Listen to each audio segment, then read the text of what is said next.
Once in the island of North Goodingly, there lived some small goodlings, quite like you and me, who would walk in the hills and would play by the sea and sit in the shade sipping chocolate tea.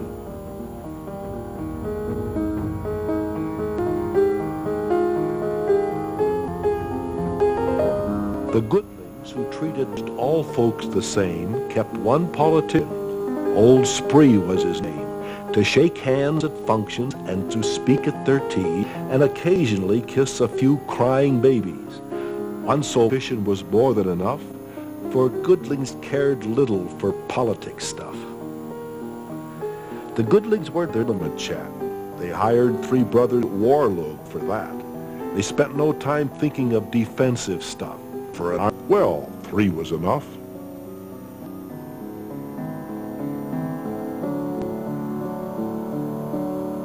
So that's how it was in this small happy land, until something happened that got out of hand.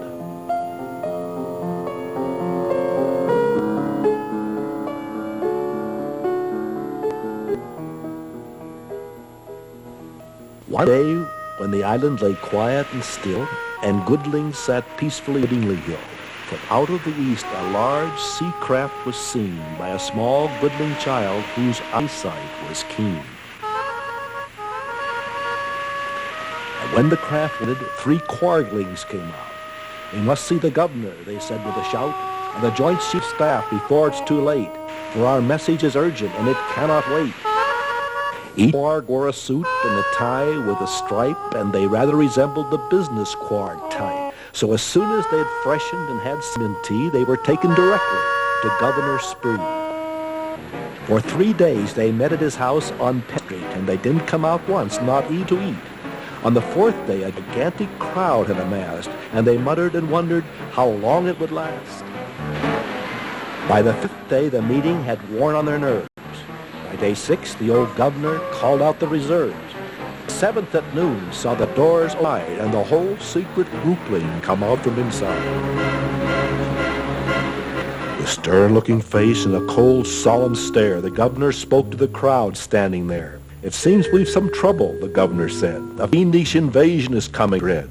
For the business quargs heard in their travels last June that the fiendlings are coming to Goodingly soon." "The fiendlings? Who are they?" the populace queried. "Why should they harm us?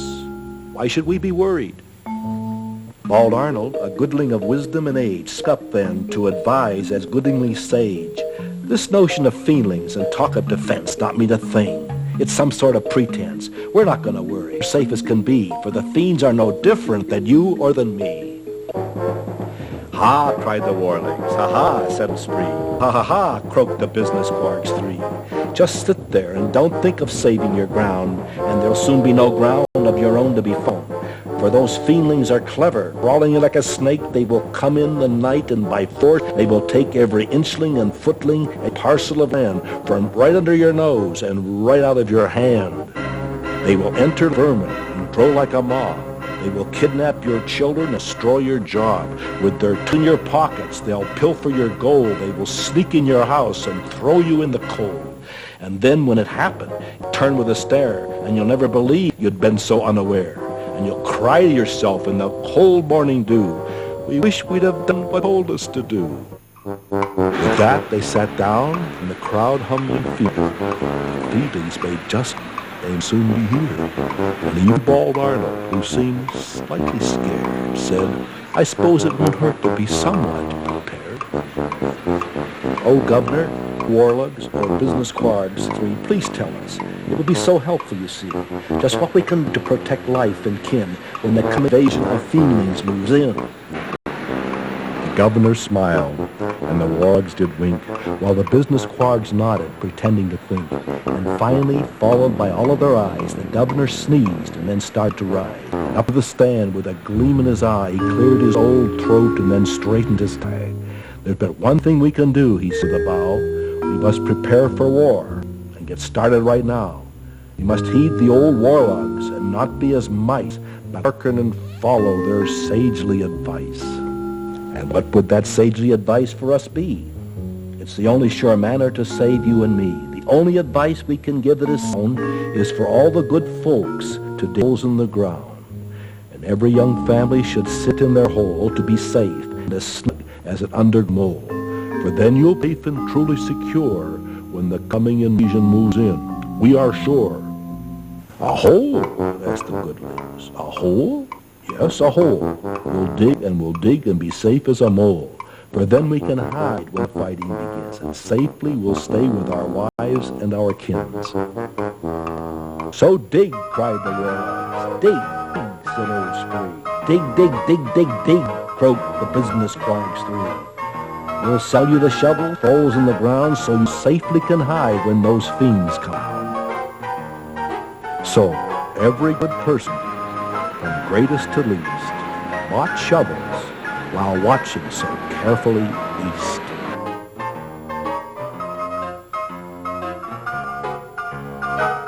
And dug a good hole to protect life and kin when the dreaded invasion of fiendlings moved in.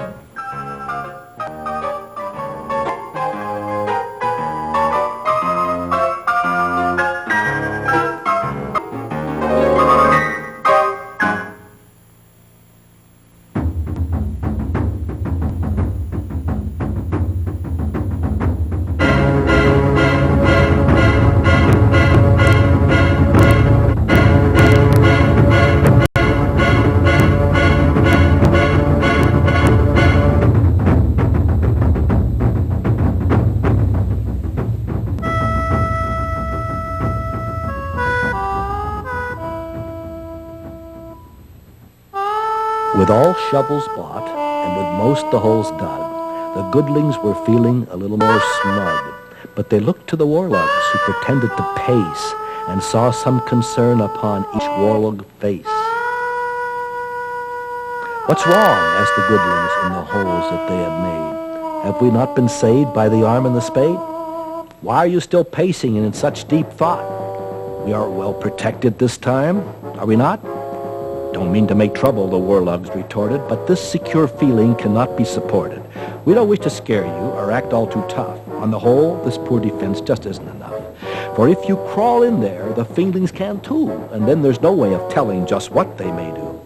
With that, every goodling in all the nation asked them again in deep anticipation, "Oh, governor, oh, warlogs, oh, business quargs three, please tell us. It will be so helpful, you see, what more we can do to protect life and kin when the coming invasion of fiendlings moves in."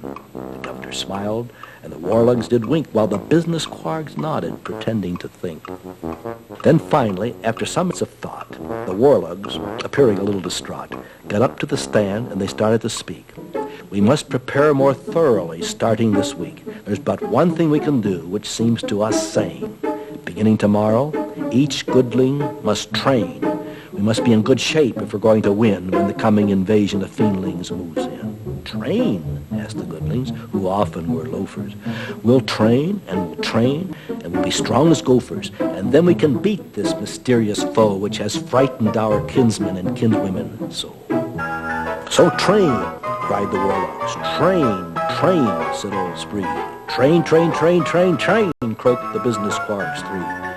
"We'll sell you equipment and barbells and books so your muscles can conquer these ominous schnooks." So all the good persons, from greatest to least, bought barbells while watching so carefully east, and exercised daily and read up on muscles to protect them in all of their upcoming tussles.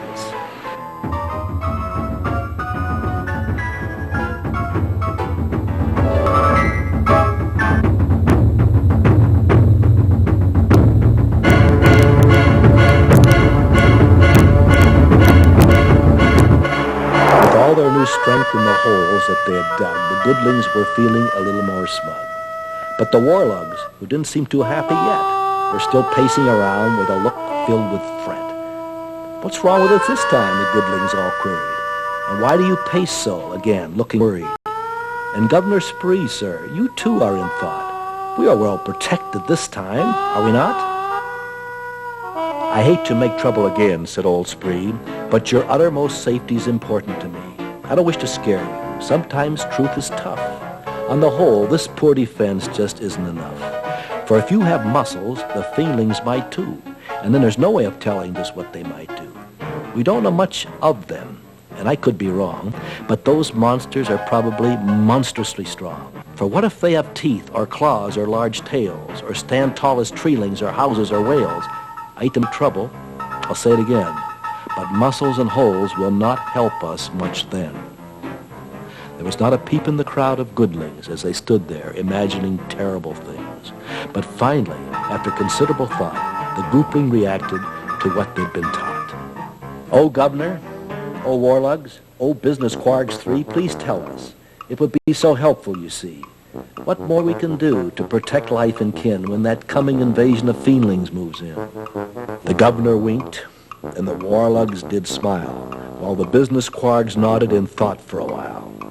Then after a moment, the Business Quargs rose to speak to the crowd, which was all on its toes. "There's but one thing we can do. Don't let us alarm, but every goodling must prepare to arm. You must arm to the teeth. You must arm to the hilt. You must arm to the neck and the belt and the kilt.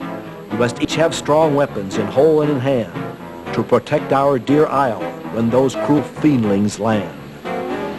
"Arm?" asked the goodlings, who cared not for guns. "Arm? Arm?" asked the daughters and wives and the sons. Bald Arnold again spoke. "I want us alert, but if we're to use guns, someone might just get hurt." But the crowd, all too frightened, gave Arnold no heed, and they turned to the Warlogs, who had taken the lead.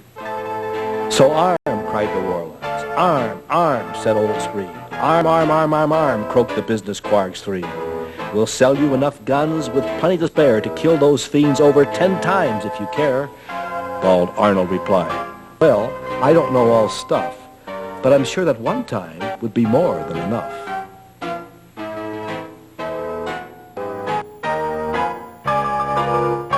So all the good persons, from greatest to least, bought ammo while watching so carefully east. They picked out their weapons, but it wasn't a game, spending every last buckling they had to their name.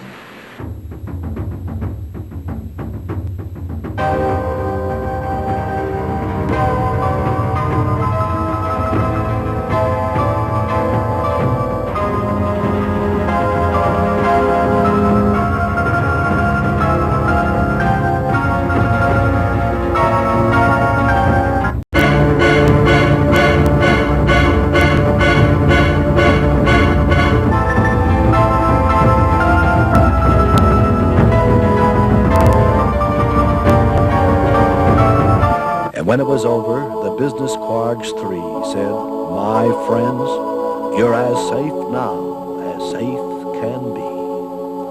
So they sat in their holes, at last sure of their lives, with their napalm, machine guns, bazookas, and knives.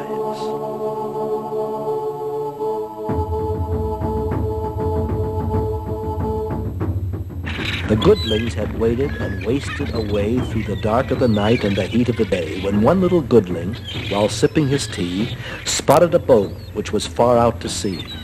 The fiendlings were coming. The fact now was clearer as the monstrous invasion grew nearer and nearer.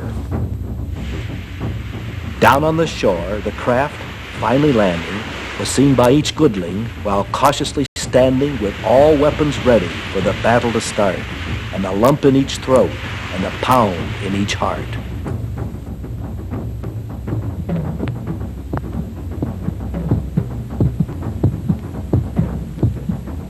The curious craftling rode in on the surf as a small single sailor approached the new turf.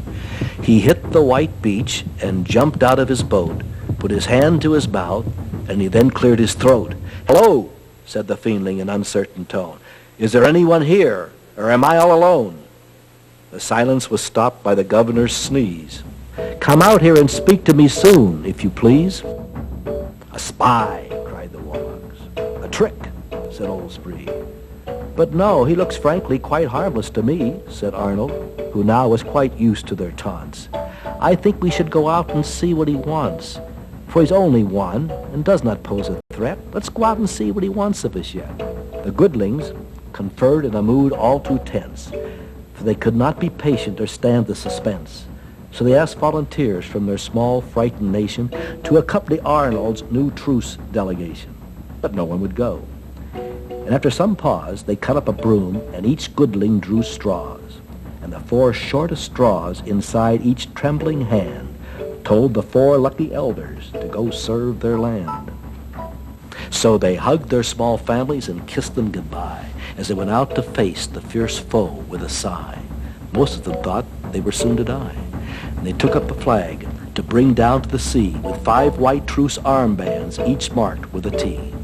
And they waved one last time, as they'd done once before, as they fearfully marched towards the dangerous shore.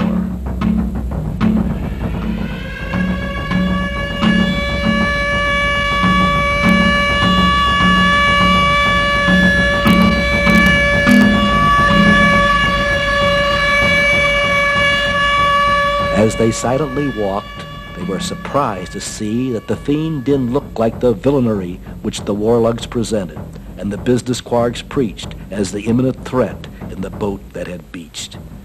"No," said Bald Arnold, "this one's not a threat." "Shush," said the others, "we just don't know yet." And closer they drew with each stride till they stood on the shore at the small fiendling's side. And they silently stared, quite astonished to find a fiend of a truly quite regular kind.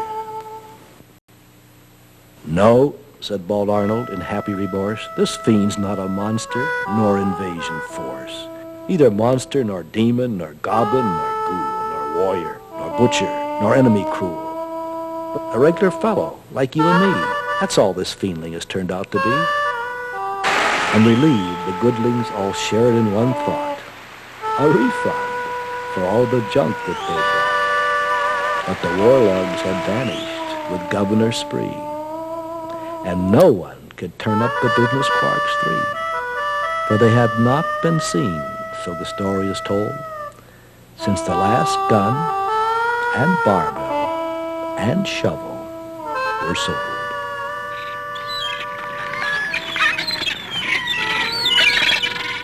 And no one will know but the birds in the sky just which way they went, or just how, or just why.